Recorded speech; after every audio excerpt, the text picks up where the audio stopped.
Et le fait que Jésus insiste sur son titre de, comme on dit en lingala, Kosi Ayuda, le lion de Juda, est une indication sur le fait qu'au temps de la fin, quand il reviendrait, il faudrait le chercher du côté où on trouve les lions. C'est-à-dire en Afrique, le lion étant très très souvent le symbole même de la faune africaine. Alors, est-ce que ce que vous venez donc de nous dire a un lien avec ce troisième secret de Fatima? Absolument, absolument. Vous connaissez l'épopée de Papa Kimbangu. Absolument.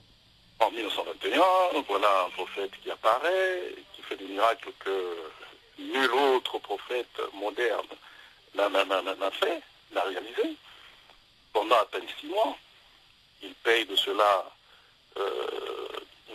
de sa vie pratiquement, parce qu'il passe 30 ans en prison. Mais pendant ce 6 mois de ministère, en fait, son message était unique. C'était de dire, réveillez-vous, ne soyez plus aveuglés.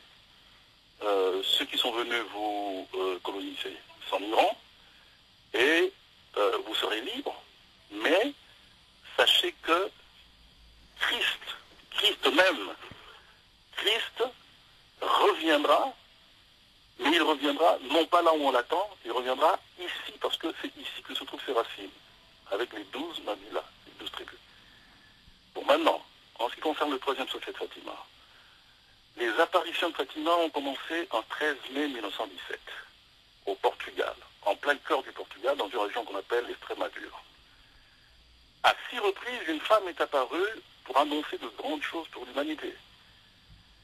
Parmi les prophéties ou les prédictions faites par cette femme qui était descendue du ciel, et dont la description correspond point par point à la description qu'on trouve dans l'Apocalypse chapitre 12, versets 1 à 5, une femme enveloppée de soleil, cette femme apparaît à 3 petits bergers, elle annonce entre autres l'apparition de ce qu'on appelle le dragon rouge dans la Bible, mais qui en fait était l'Union soviétique, qui avait comme symbole le rouge, comme vous le savez, l'armée rouge, le drapeau rouge, etc., et qui apparaît la même année 1917. Elle annonce dans la foulée la fin de la Première Guerre mondiale, parce qu'on était en pleine Première Guerre mondiale, quand les apparitions ont eu lieu, et les gens ne savaient pas comment cette guerre, telle que l'humanité n'en avait jamais connue, allait se terminer. Elle dit non. Grâce à l'événement qui va se produire en plein cœur de l'Afrique, la guerre va se terminer en 1918, avec la naissance d'un enfant, que l'Apocalypse annonce aussi. Un enfant qui est appelé à paître toutes les nations avec une verge de fer, et cet enfant naît en 1918. Et elle annonce aussi la Deuxième Guerre mondiale. Et le troisième secret de Fatima, en fait, concernait cet enfant qui devait naître, et c'était une partie du message aussi de Papa Kimbangu, qui annonçait le retour de Christ en plein cœur de l'Afrique. Mais cette nouvelle devait être gardée secrète jusqu'en 1960. Or, aujourd'hui, ou cette année 2010, nous sommes, nous, Africains, en train de fêter le symbole même des indépendances des pays africains. C'est 1960, et la date de 1960 avait été donnée au Vatican pour que ce secret soit annoncé au monde entier, pour signifier qu'il y avait quelqu'un qui était venu libérer l'Afrique, du moins spirituellement. C'était Christ lui-même. Cet enfant qui a été annoncé dans l'Apocalypse chapitre 12 est né en 1918. Et Kimbangu était son précurseur, et il avait affirmé à plusieurs reprises. Je suis celui, en fait, sa mission était celle de Jean-Baptiste il y a 2000 ans. Je suis celui qui ouvre le chemin devant quelqu'un d'autre qui va venir.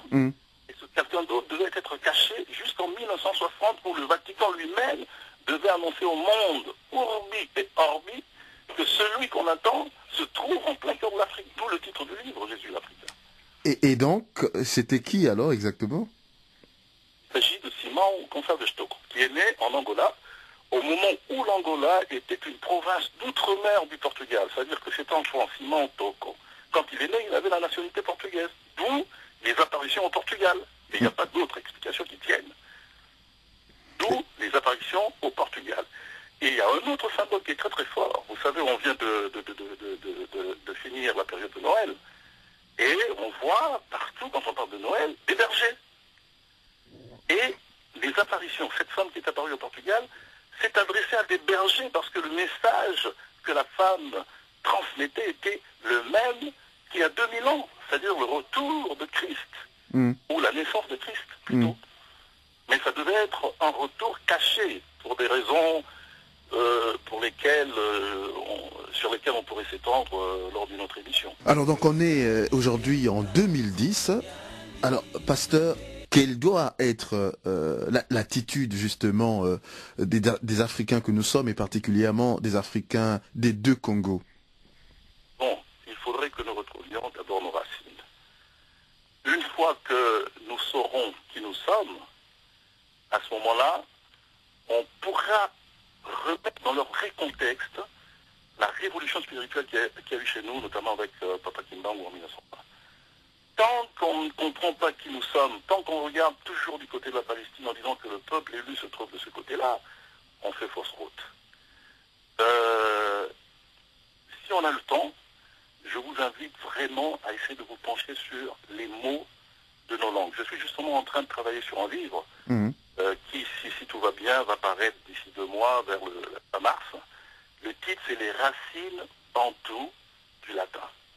Vous seriez étonné de voir combien nos langues à nous, langues bantoues, ont influé sur le latin. Je vous donne juste un exemple.